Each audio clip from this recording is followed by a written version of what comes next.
फिर से हाजिर हूँ एक नई कहानी लेकर के। मैं हूँ राज। आप देख रहे हैं हाईवे 33। दोस्तों, आज की कहानी जो हमें भेजे हैं उनका नाम संजय है। संजय हरियाणा में रहते हैं। वैसे पीछे वो उत्तर प्रदेश के रहने वाले हैं। संजय दो भाई थे। उनका जो बड़ा भाई थे उनसे करीब 6 साल बड़े थे। अब वो एक नई नई फैक्ट्री लगाए थे। फैक्ट्री थी लैंप बनाने की, यानी बल्ब की फैक्ट्री थी। तो पहले संजय तो गांव में रहा करते थे, लेकिन जब से फैक्ट्री खोला तो भैया की मदद करने के लिए वो शहर आ गए थे। और इसके बाद जो हुआ, संजय बिल्कुल कांप गए थे। क्या हुआ था उनके साथ में, क्या घटी थी घटना, ये जानने के लिए चलते हैं इनकी आगे की इस कहानी में। लेकिन दोस्तों, अगर आप इस चैनल पर पहली बार जुड़े हैं और अभी तक इस चैनल को सब्सक्राइब नहीं किया है तो दोस्तों जल्दी से कर लीजिए और साथ में बेल आइकन को ज़रूर दबाइएगा, ताकि सबसे पहले वीडियो का नोटिफिकेशन आपके पास पहुंचे, आप मेरी कोई वीडियो मिस ना करने पाए। तो शुरू करें आज की कहानी। दोस्तों, मेरा नाम संजय है। बात 2009 की है। मैं उत्तर प्रदेश के कानपुर क्षेत्र का रहने वाला हूँ।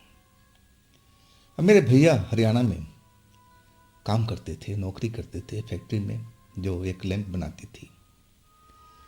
अब वो लैंप बनाने का सारा प्रोसेसिंग वो जान चुके थे और उनका इरादा था एक छोटी मोटी फैक्ट्री खोलने का उसी तरह की।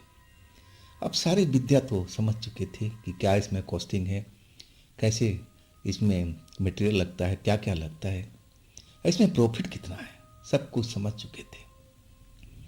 अब फिर वो घर लौटे थे पिताजी से सलाह लेने के लिए। अब पिताजी को अच्छी तरह से समझा दिया कि देखो पापा, इस काम में बहुत पैसा है। अगर हमारी फैक्ट्री चल पड़ी ना तो हम लोग बहुत पैसा कमाएंगे। अब पिताजी रिटायरमेंट आए थे, पैसा कुछ जमा था और वो सारा पैसा निकाल करके मेरे बड़े भाई को दे दिए। इसके बाद बड़े भाई ने एक किराए की फैक्ट्री ली और अपना काम शुरू कर दिया। छोटी मोटी मशीनें लगाया, काम स्टार्ट हो गया था। इसके बाद वो मुझे बुलाए कि संजय तू भी आ जा, अब अकेले से मेरे से काम नहीं संभलेगा, 2 आदमी का होना ज़रूरी है। अब लेबर भी उस फैक्ट्री में आ चुकी थी। अब सुबह से लेकर शाम तक भैया भी मेहनत करते थे। इसके बाद मैं भी अब आ गया तो उनके काम में हाथ बटाने लगा था।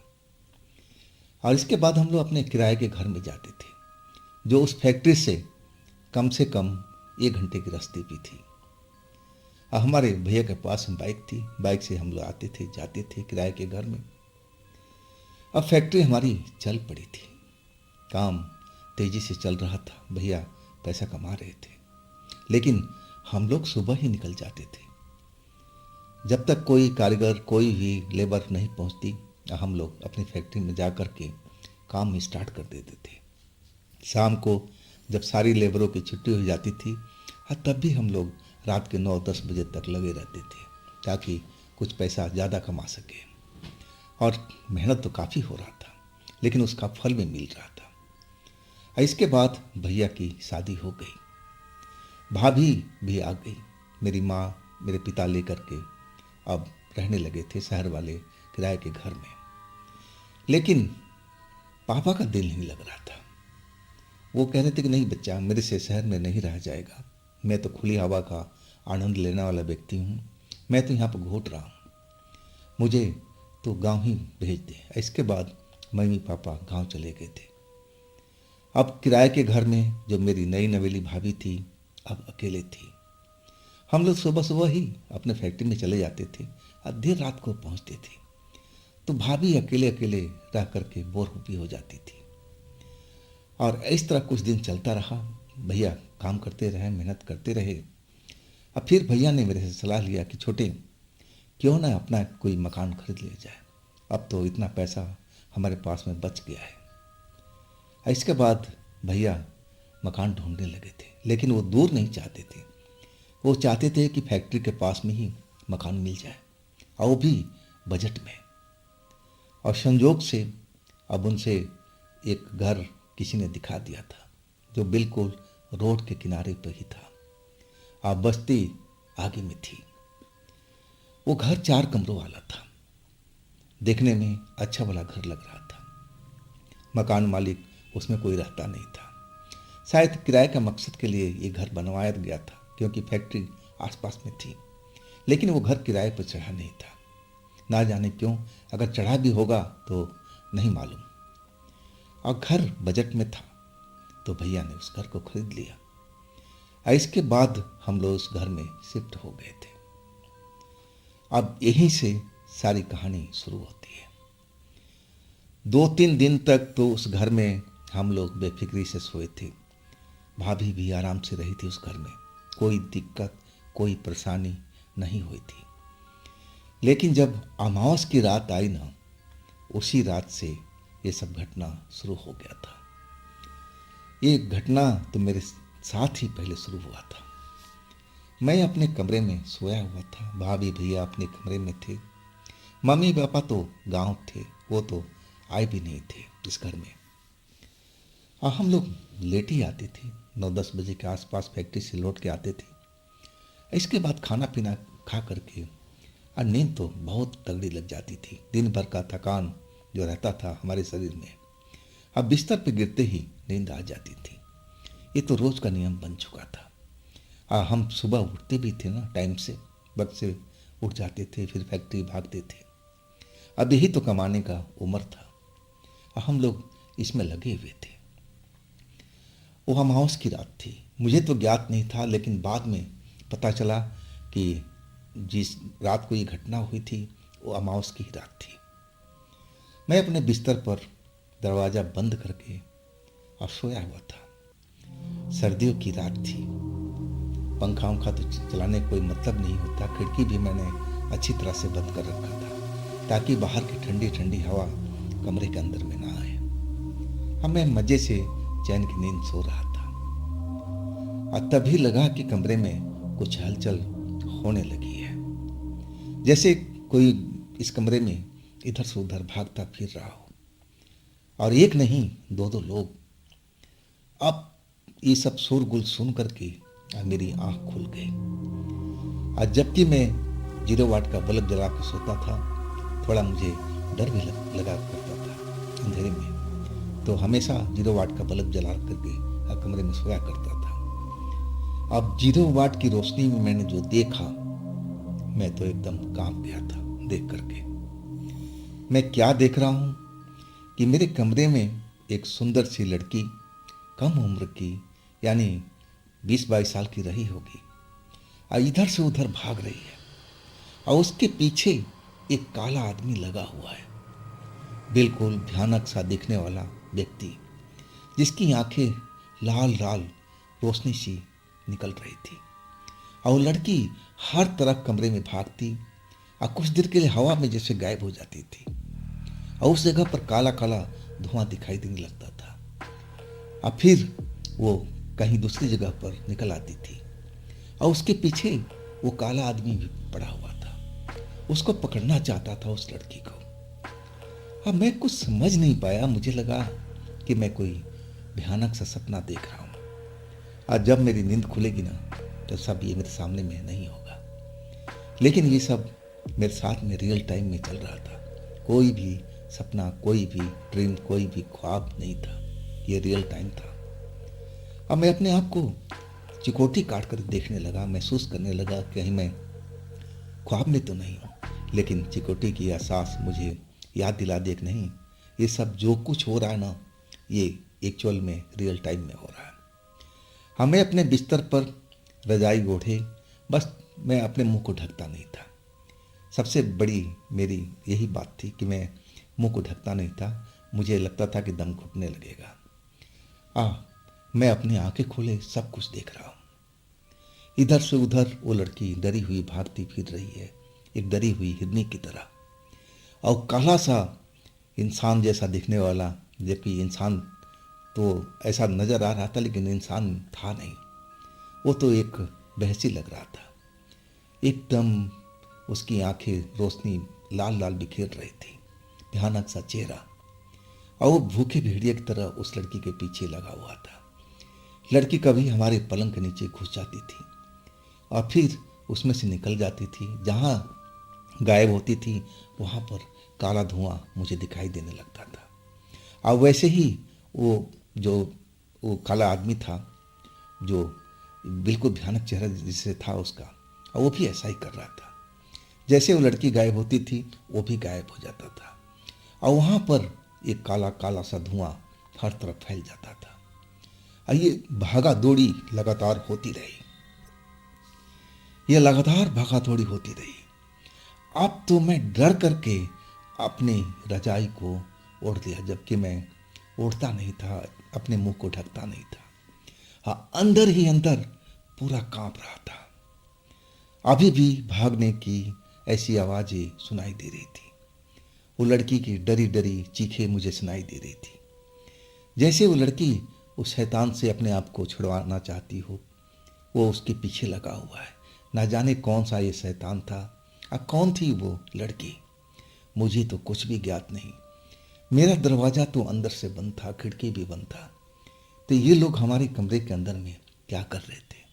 कौन थे ये लोग?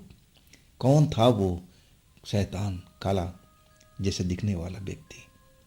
हमें अंदर ही अंदर रजाई के एकदम दुबका हुआ, थर थर थर थर सूखे पत्ते की तरह कांप रहा था। हाँ, कुछ देर तक ऐसी घटना चलती रही। इसके बाद जो भागा दौड़ी की आवाज़ थी अब बिल्कुल शांत होने लगी। अब तो मेरी डर के मारे बुरा हालत था। सर्दी के टाइम में भी मेरे पूरे शरीर से जैसे पसीना निकल रहा हो, ऐसी मेरी हालात हो गई थी।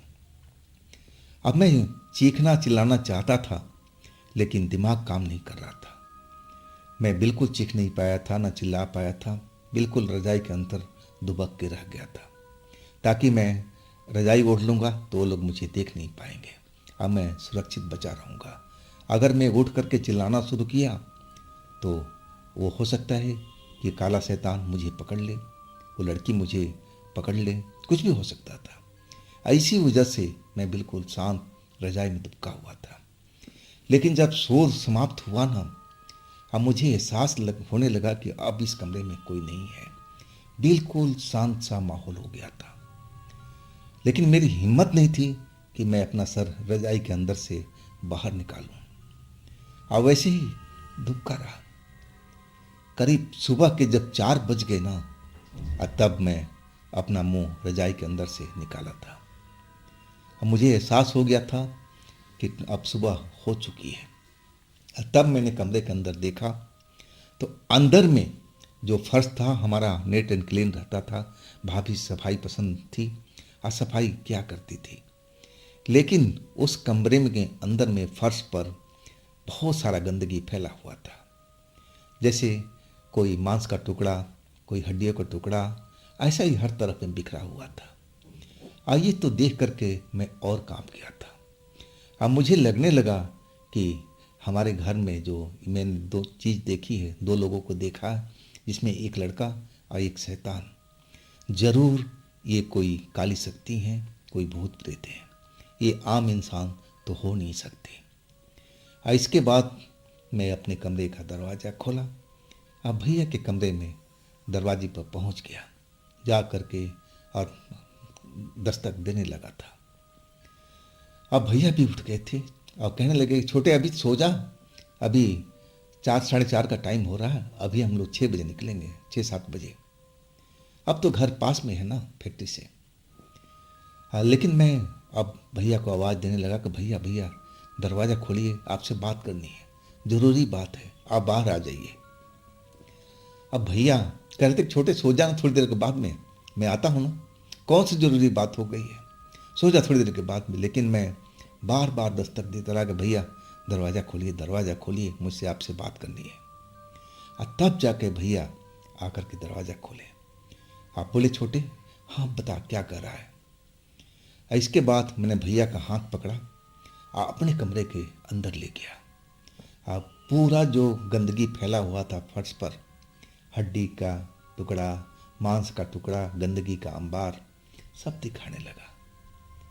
अब वो सब देख करके भैया की आंखें एकदम जो खुली थी खुली की खुली रह गई और कहने लगे, ये गंदगी कहाँ से आया छोटे तेरे कमरे में? तेरी भाभी तो सफाई पसंद है औरत, और ये हमेशा साफ सुथरा रखती है, तेरे कमरे को भी रखती है, बाकी हर जगह को रखती है, तो ये सब आया कहाँ से? और तब मैंने पूरी बात भैया को बताना शुरू कर दिया और वो मेरी बात पर यकीन नहीं कर रहे थे। कह रहे थे कि बेटे ये 21वीं सदी है, मेरी बात समझ रहा ना? आज के टाइम में कोई भूत प्रेत पर यकीन नहीं करता है। जो तू कहानी मुझे बता रहा है ना, मैं इस पर बिल्कुल यकीन नहीं करता हूँ।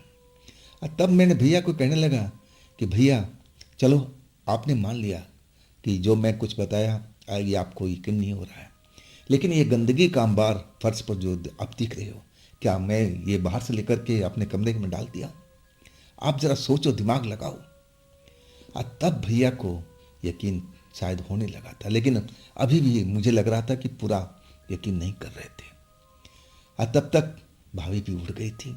अब भाभी भी हमारे कमरे के दरवाजे पर आके खड़ी हो गई और वो जब कमरे के अंदर झांकी तो वो भी चीख पड़ी थी, अरे देवर जी, ये सब क्या है? ये गंदगी कहाँ से आ गया आपके कमरे में? कौन डाल गया? अब फिर मैंने सारा कहानी भाभी को बता दिया। अब मेरी कहानी सुन करके तो भाभी बिल्कुल डर गई थी और कहने लगी कि देवर जी, ये तो भूत प्रेत का माया है, ये तो भूत प्रेत का खेल है, इसमें ये घर मुझे कुछ सही नहीं लग रहा अब। लेकिन अब भैया डांटने लगे थे कि तू भी क्या संजय की तरह बन गई है, डरपोक हो गई है, देखो ये कैसे डरा हुआ है।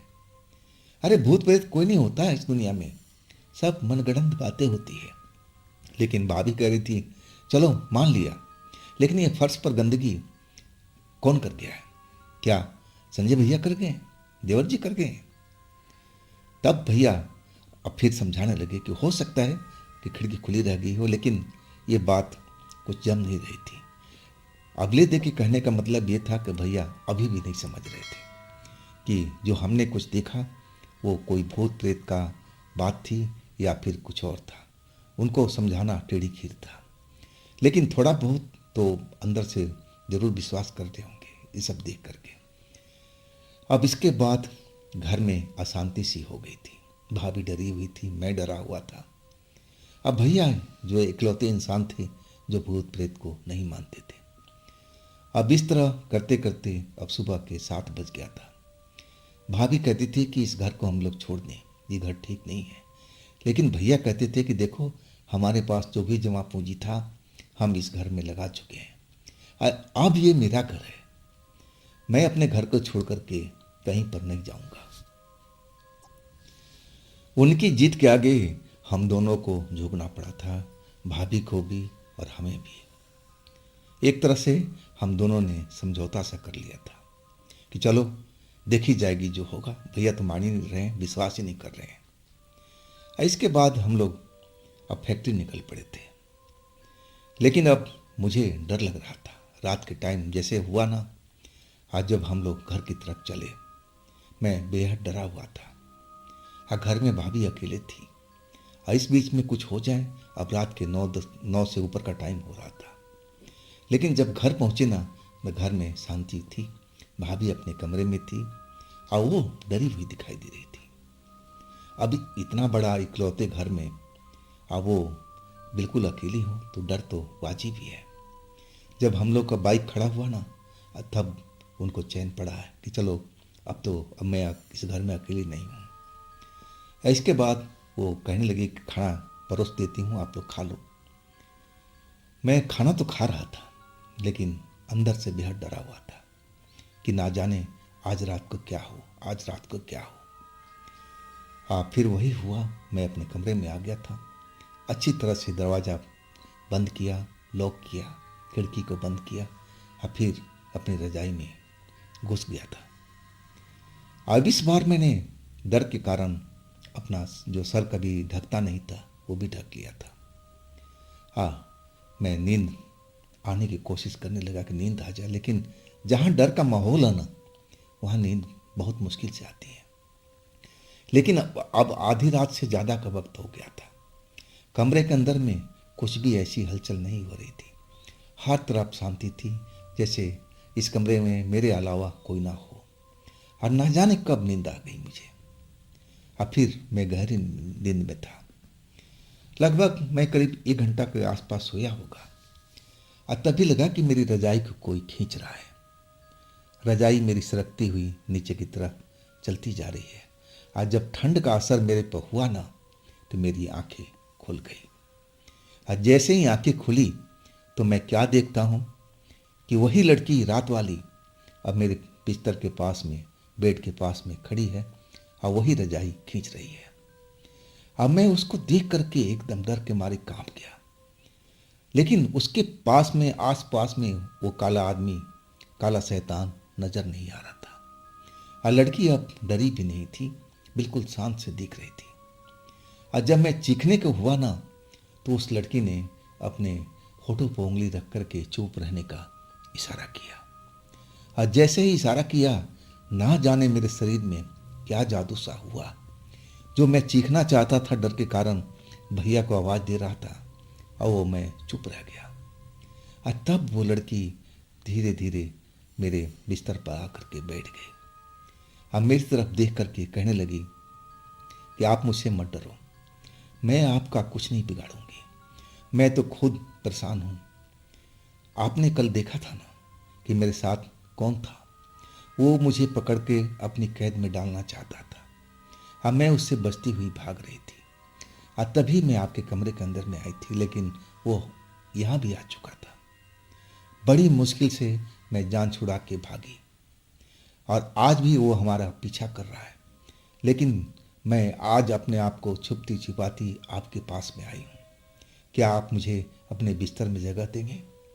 मुझे छुपा लेंगे रात भर के लिए? कल मैं कहीं और चली जाऊंगी। अब उसकी बात में जादू था। मैं तो ना बिल्कुल नहीं बोल पाया। और वो, हाँ, वो समझ गई थी। मैं जब कुछ नहीं बोला ना, ना हाँ, कुछ भी नहीं बोला, तो वो समझ गई कि शायद मैं उसको हाँ बोला। और वो हमारे बिस्तर में आकर के लेट गई थी। अब मैं एकदम भौचक्का आंखें फाड़े उसको देख रहा था, और वो एकदम मासूम सी लग रही थी। अब फिर उसने रजाई से अपना शरीर को ढक दिया। अब मैं भी अपने आप को उसी रजाई के अंदर रह पाया। और मैं और वो लड़की एक ही बिस्तर में, वो भी जवान, मैं भी जवान। दोनों की सांसों की गर्माहट की अब जो आवाज़ थी शुरू हो गई थी। और ना जाने कब मुझे फिर नींद आ गई। और जब नींद खुली ना, तो सुबह हो चुकी थी। सुबह जब रजाई से मैं अपने आप को निकाला, तो मैं क्या देखता हूँ कि मैं बिना कपड़े के हूँ रजाई के अंदर में। कपड़ा सब जमीन पर गिरा हुआ है। अब मैं समझ गया कि मेरे साथ में क्या खेल हुआ रात में। सब खेल उस लड़की ने किया है। उसी ने मेरे सारे कपड़े उतारे हैं। क्या वो मेरे साथ में हम बिस्तर हुई थी? मुझे तो ऐसा ही लगने लगा था, लेकिन मुझे तो बिल्कुल याद नहीं था। तो क्या ऐसा भी संभव था कि मैं बेहोशी में हूँ और वो मेरे साथ में ये सब किया हो? तो आखिर कौन थी वो लड़की? कौन थी ये? मैं एकदम डरा हुआ था। फिर अपने भैया के दरवाजे पर जा खड़ा हुआ कपड़े पहनने के बाद में। मेरे मुंह से डर के मारे आवाज़ नहीं निकल रही थी। दरवाजे पर दस्तक देने लगा। अब भैया फिर वही आवाज़ दिए कि क्या हुआ छोटे, क्या हुआ? अभी सो जा, थोड़ी देर के बाद में हम फैक्ट्री चलेंगे। अभी रात बाकी है। लेकिन सुबह हो चुकी थी। मैं बार बार दस्तक दे रहा था, और तब जाकर भैया झुंझलाते हुए दरवाज़ा खोले और कहने लगे, क्या छोटे, तूने आज फिर भूत को देख लिया, भूतनी को साथ में? अब तो मेरा सब्र का बांध टूट गया था। मैं रोने लगा था। एक एक करके सारी कहानी उसी दरवाजे पर खड़े खड़े मैं भैया को सुना दिया। भाभी भी जगी हुई थी और सब वो मेरी बात को सुन रही थी। अब उनको भी एहसास हो गया कि मैं रात में किन मुश्किलों में था। लेकिन भैया तो जैसे एकदम चुप से रह गए थे, कुछ भी नहीं बोल रहे थे। भाभी डरी हुई दिखाई दे रही थी। और तब भैया कहने लगे कि छोटे, चल मान लिया कि तूने उस औरत को देखा है, उस लड़की को देखा है, तो इसका कोई उपाय भी तो होगा। अब तू भी समझ छूटे कि बड़ी मुश्किलों से हम लोग इस घर को खरीदते हैं। इस घर को हम लोग छोड़कर जाएंगे कहाँ पर, फिर किराए के मकान में। अब तो मेरे पास में पैसा भी नहीं है कि मैं कोई नया घर खरीद सकूं। इस घर का क्या होगा। अब समझाने लगे थे। अब कहने लगे कि मैं पापा से बात करता हूँ, वो कोई ना कोई रास्ता जरूर निकालेंगे, जरूर वो हमारी मदद करेंगे। वो गांव के रहने वाले हैं और इन सब बारे में उनको अच्छी तरह से सब कुछ ज्ञात होगा। तो मैं उनसे बात करता हूँ और देखता हूँ कि वो हमारी मदद क्या करते हैं, क्या कहते हैं। और तब तक तुम तैयार हो जा, हम लोग यहाँ से चलते हैं फैक्ट्री में। लेकिन भाभी भी अब डर चुकी थी। वो कहने लगी कि मैं भी चलूँगी, मैं इस घर में अकेले नहीं रहना है, मैं कभी भी नहीं इस घर में रुकूंगी। अब भाभी जिद पकड़ लिया था और आखिरकार हम तीनों ही लोग अब फैक्ट्री में आ चुके थे। अब फैक्ट्री में आने के बाद मुझे कुछ अच्छा महसूस हो रहा था। अब भाभी का जो डरा हुआ चेहरा था ना, अब थोड़ा सा शांत दिखने लगा था। अब इसके बाद भैया ने पिताजी से बात किया, ना जाने क्या बात हुई। अब फिर भैया कहने लगे तू घबरा मत, पिताजी सब इंतजाम कर रहे हैं और कल ही आ जाएंगे। इसके बाद घर जो था जिसमें तू भूत देखा था वो बिल्कुल बिल्कुल क्लियर हो जाएगा, पवित्र हो जाएगा। उस घर में कोई भूत भूतनी कोई भी दिखाई नहीं देगा। तू यकीन मान मेरे पिताजी से सब कुछ बात हो चुका है। आखिरकार हम लोग रात के टाइम जब फैक्ट्री बंद किए तो तीनों लोग हम साथ ही घर चले थे। होटल से खाना मंगवा करके पैक करा लिया था। हम तीनों लोग घर पहुंच गए थे। घर में ऐसी कोई अब हलचल नहीं दिखाई दे रही थी, बिल्कुल घर मेरा शांत था। अब भैया भाभी अपने कमरे में चले गए, लेकिन मेरी हिम्मत नहीं हो रही थी कि मैं अपने कमरे में जाऊं, डर सा लग रहा था। और तब भैया बोले कि देख डर मत, डरने से और काम जो होता है खराब होता है। अब मेरे पिताजी से बात हो गई है ना, तो अब डरने वाली कोई बात नहीं है। वो कल ही पहुंच जाएंगे और सब कुछ पहले की तरह सही हो जाएगा। तो मेरे पर विश्वास रख भाई, अगर तेरे साथ कोई बात होती है ना रात में, तो तू मुझे उसी वक्त में आवाज़ दे देना, मैं आ जाऊंगा और फिर देखता हूँ कौन भूत और कौन भूतनी तेरे कमरे के अंदर में आती है, सबको मैं देख लूँगा। भैया तो साहस बंधा रहे थे और उनकी साहस बंधाने की वजह से ही मैं अपने कमरे के अंदर लौट गया था और फिर मैं अपनी रजाई में घुस गया था। मैं बिल्कुल डरा हुआ था, पहली दूसरी रात की तरह डर लग रहा था कि ना जाने कब वो लड़की आ जाए, कब मेरे बिस्तर के अंदर समा जाए और फिर मैं बेहोश हो जाऊंगा। इसके बाद मेरे शरीर पर कोई कपड़े नहीं होंगे और जब आँख खुलेगी तो सुबह हो चुकी होगी। मुझे सब कुछ ज्ञात हो रहा था कि ऐसे ही होगा, लेकिन ऐसा नहीं हुआ। आज मैं गहरी नींद में चला गया था जरूर। आज जब मुझे लगा कि मेरे पास में आकर के कोई गरम गरम सांसें छोड़ रहा है, सर्दी के टाइम में एहसास होने लगा कि कोई खड़ा है और वो जानवरों की तरह गुर्रा रहा है। तब मेरी जो आँख थी ना तब खुली थी और जैसे ही मैं रजाई से अपना सर निकाला तो क्या देखता हूँ कि वो लड़की तो नहीं है। वो जो पहली रात को शक्ल मुझे दिखा था, काला सा शैतान वाला चेहरा, और वही मेरे सामने में खड़ा बिस्तर के पास में और मेरी तरफ गुर्रा रहा था किसी जानवर की तरह। उसकी आंखों में अभी भी वो लाल लाल रोशनी दिखाई दे रही थी जैसे मैंने पहली रात को देखा था। और तभी उसकी भारी आवाज़ सुनाई पड़ी, क्या तूने उस लड़की को कहीं छुपा रखा है? सच बता दे, तभी तू जिंदा बच पाएगा, नहीं तो मैं तुझे मार करके खा जाऊंगा। सच बोल, क्या लड़की तेरे घर में है? अब मैं उसकी आवाज़ सुन करके तो जैसे और कांप गया था। कितनी भारी, कितनी बेढंगी उसकी आवाज़ थी, जैसे वो गहरे कुएं के अंदर से बोल रहा हूँ। बड़ी भयानक आवाज़ थी उसकी। मैं तो सूखे पत्ते की तरह कांप गया था तो उसकी आवाज़ ही सुन करके, और रही सही कसर उसकी शक्ल देख करके मैं बिल्कुल डर चुका था। अब मैं ना में अपना सर हिलाया, मेरे मुंह से तो आवाज़ नहीं निकल रही थी कि मैं उससे बोलूं कि नहीं जी, मेरे इस कमरे में कोई लड़की नहीं है। लेकिन मैं ना में सर हिलाया ना, तो और वो गुस्सा हो गया। अब वो कहने लगा कि मैं जानता हूँ वो इसी घर में है, तूने कहीं छिपा रखा है, तू बता दे कहाँ छिपा रखा है। लेकिन मैं बराबर ना में सर हिला रहा था कि मुझे नहीं मालूम, मुझे नहीं मालूम कि वो लड़की कहाँ है। बस मैं सर हिला रहा था, और जितना मैं ना में सर हिला रहा था उसका गुस्सा और बढ़ता जा रहा था। ऐसा गुस्सा मैं देख करके कांप गया था। आंखें, अब लग रहा था कि उसमें से ज्वाला निकल रही हो। एकदम वो कांप रहा था गुस्से के अंदर में, और जितना गुस्सा हो रहा था उसकी आवाज़ और भारी होती जा रही थी। और वो कहने लगा कि मैं देरी नहीं करूँगा तुझे मारने में। तू सच बता दे कि वो लड़की आई थी तेरे पास में, इस कमरे में अंदर आई थी। और तब मुझे लगा कि मुझे सच सब कुछ बोल आना चाहिए।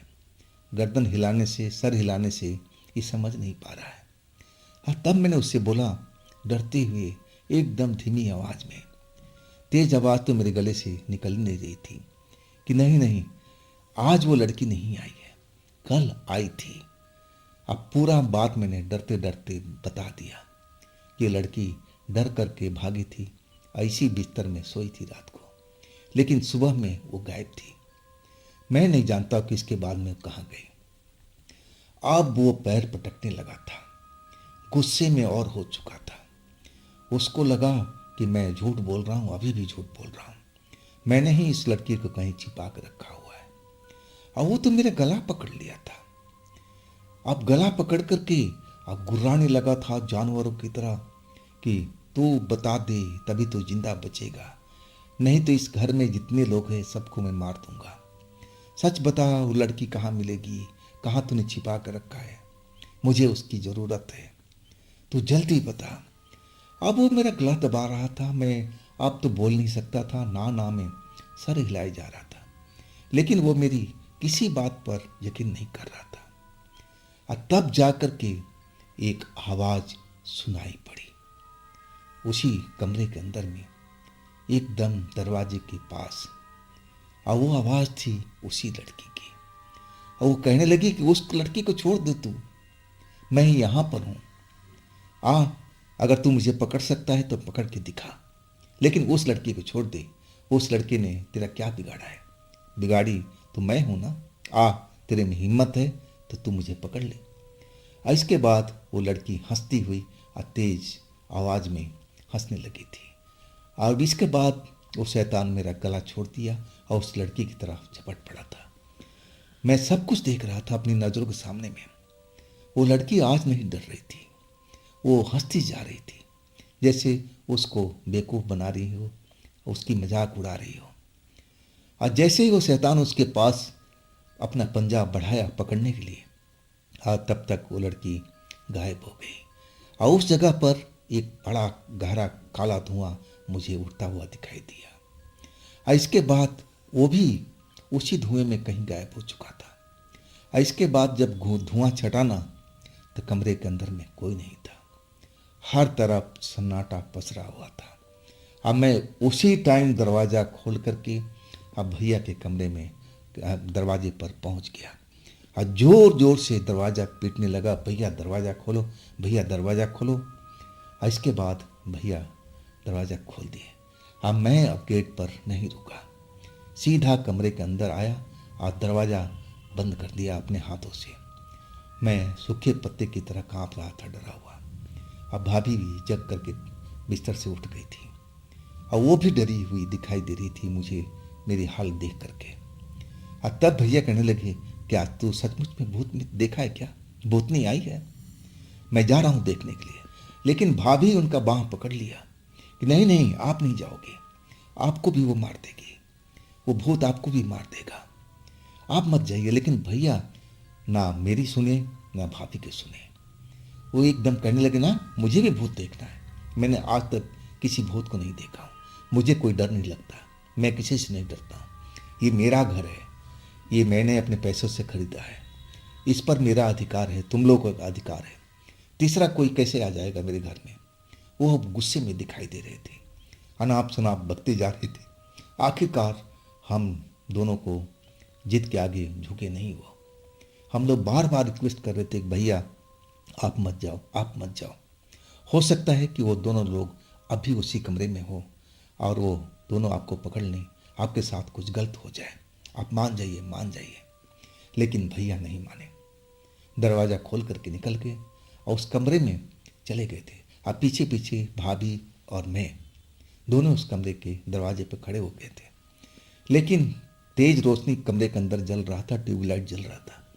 अब कहीं पर भी अब वो भूतनी नज़र नहीं आ रही थी, ना वो शैतान नज़र आ रहा था। तब भैया पैर पटकते हुए कहने लगे, कहाँ है, कहाँ है, अब तो कहीं नज़र नहीं आ रहा है। और तब मैंने बोला, भैया वो तो मुझे भी नज़र नहीं आ रहा है, लेकिन उनका कोई वक्त नहीं है आने का। कब वो लड़की आ जाए, कब उसके पीछे वो भूत आ जाए, शैतान आ जाए। अब भैया अब मेरी तरफ घूर के देख रहे थे। मैंने बोला, भैया चलो अपने कमरे में चलते हैं, यहाँ रहना ठीक नहीं है। हाँ, तब भाभी भी जोर लगाने लगी, चलो चलो यहाँ से हम लोग चलते हैं। और उसी कमरे में हम लोग सारी रात रहे थे, तीनों लोग। और वो आखिरकार गांव से पिताजी एक तांत्रिक को लेके आए थे और तांत्रिक ने पूजा पाठ अपना स्टार्ट कर दिया था शाम के टाइम से। उसी घर के अंदर में पूजा पाठ होता रहा और मेरे पिताजी उसमें भाग ले रहे थे पूजा पाठ में। और जब पूजा पाठ संपन्न हो गया ना, और तब वो जो तांत्रिक थे, गंगा जल जैसा था, और उसको मेरे को हाथ में पकड़ा के बोले, बेटा पूरे घर के अंदर में इस जल का छिड़काव करो, पवित्र जल है, कोई भी ऐसी स्थान मत छोड़ना, हर जगह को पवित्र करते जाओ, कोई जल बचाना मत, पूरी की पूरी छत से लेकर के बाहर तक, बाउंड्री सीमा तक पूरा डाल के आना, अब सब कुछ ठीक हो जाएगा। और वाकई में उसके बाद वो लड़की की आत्मा और वो शैतान भूत उस घर के अंदर में कभी भी नहीं दिखाई दिया। लेकिन इस घटना के बाद जब सब कुछ हो गया था, पिताजी भी कुछ दिन रुके थे और तांत्रिक तो चला गया था। लेकिन मुझे उस कमरे में, जबकि पिताजी भी मेरे साथ रहते थे, और तभी भी डर लगता था कुछ दिनों तक। जब महीना के आसपास हो गया, अब पिताजी कहने लगे कि मैं अब गांव जा रहा हूँ, अब तेरी माँ अकेली है, अब कितना दिन इस शहर में रहूँ, मुझे तो यहाँ दिल भी नहीं लगता। अब फिर वो समय समझाते गए कि देख, अब डरने की आवश्यकता नहीं है, जो भी इस घर में दोस्त था वो तांत्रिक बाबा ने निकाल दिए है। अब ये घर पवित्र हो चुका है, अब इस घर के अंदर में कोई भी शैतानी आत्मा नज़र नहीं आएगी। और इसके बाद वो गांव चले गए थे। और सही मायने में अब तक उस घर में ऐसी कोई चीज़ मुझे दिखाई नहीं दी।